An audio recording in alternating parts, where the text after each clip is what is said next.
IT বাড়ির পক্ষ থেকে PSD to HTML Bangla video টিউটোরিয়ালের আজকের পর্বে আপনাদের সবাইকে স্বাগত জানাচ্ছি। আমরা আমাদের দুটি PSD ফাইল কমপ্লিট করেছি এবং আপনারা যেটা স্ক্রিনে দেখতে পাচ্ছেন এটা হচ্ছে আমাদের লাস্ট PSD ফাইল। তো আমাদের এই সেকেন্ড PSD ফাইলটাতে আমরা যদি একটু লক্ষ্য করি দেখব যে আমাদের কাজ কিন্তু অলমোস্ট কমপ্লিট।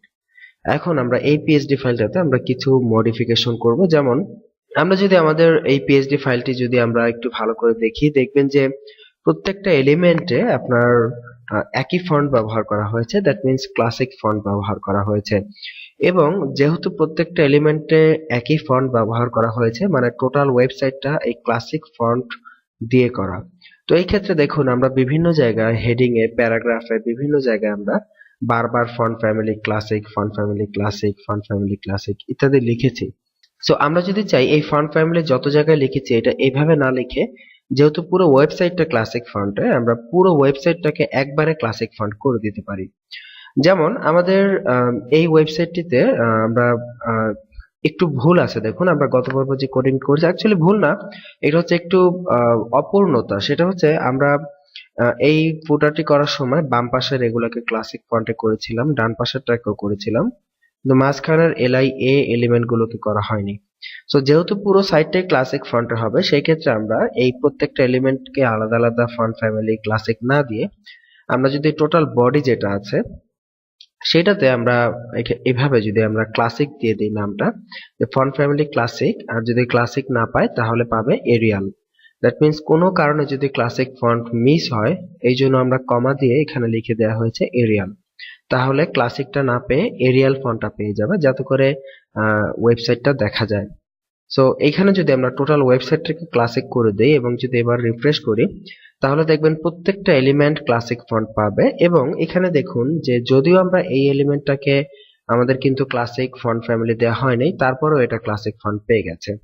তো এইভাবে আমরা যদি টোটাল ওয়েবসাইটটাকে ক্লাসিক ফন্ট দিয়ে দিই তাহলে আমাদের প্রত্যেকটা জায়গায় যেখানে যেখানে ফন্ট ফ্যামিলি লেখা রয়েছে আমরা যদি কন্ট্রোল F দিয়ে আমরা যদি সেটাকে ফাইন্ড করি, দেখুন এখানে আমরা প্রত্যেকটা জায়গায় ফন্ট ফ্যামিলি পাবো।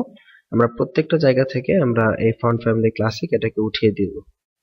এতে করে যেটা হবে যে আমাদের অনেক CSS কোড কমে যাবে, বা নেক্সটে যখন এই ওয়েবসাইটটা এডিট করা হবে তখন দেখা গেছে যে আমাদের এই বারবার বিভিন্ন জায়গায় font family classic, font family classic লিখতে হবে না, প্রত্যেকটা element automatically font family classic পেয়ে যাবে। তো এই ক্ষেত্রে আমি আবারও আপনাদেরকে বলতেছি যে এটা কিন্তু শুধুমাত্র এই ওয়েবসাইটটার জন্য, কারণ ক্লায়েন্ট আপনাকে যে ওয়েবসাইটটা দিবে সেখানে কিন্তু একাধিক ফন্ট ব্যবহার হতে পারে, এই ক্ষেত্রে আপনাকে আলাদা আলাদা ফন্ট ইউজ করতে হবে। যেহেতু এই ওয়েবসাইটটি টোটালটা একটা ফন্টে করা এর জন্য আমরা বডিকে এই ফন্টটা দিয়ে দিয়েছি।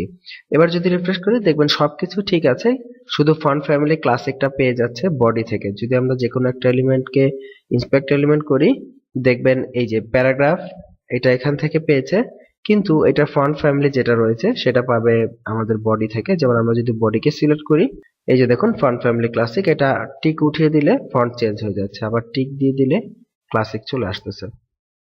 এইভাবে আমরা টোটাল ওয়েবসাইটটাকে আমরা এইভাবে আমরা ফন্ট ফ্যামিলি ক্লাসিক দিয়ে দিলাম।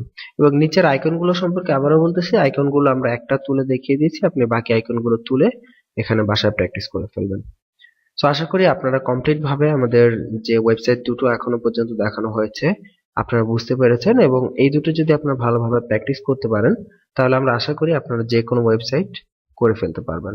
সো ভালো থাকবেন সবাই, সুস্থ থাকবেন। আজকের পর্ব এখানে শেষ করে বিদায় নিচ্ছি। আল্লাহ হাফিজ।